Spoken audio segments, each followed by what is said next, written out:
Lubha nga ang sakit na nito ni Mang Domeng at kritikal na nga ang lagay niya sa ospital. Kaya naman nga't hindi nga siya makakapag-train dito nga kay Makmak.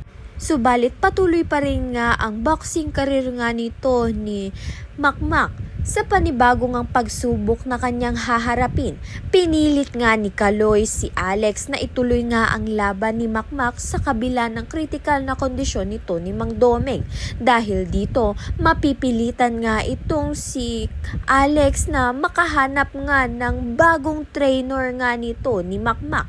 Kaya naman nga't malaki ang posibilidad na si Nonoy nga ang maging bagong trainer nga nito ni Makmak, ang kanyang ama. Subalit meron nga silang hidwaan ng kanyang anak.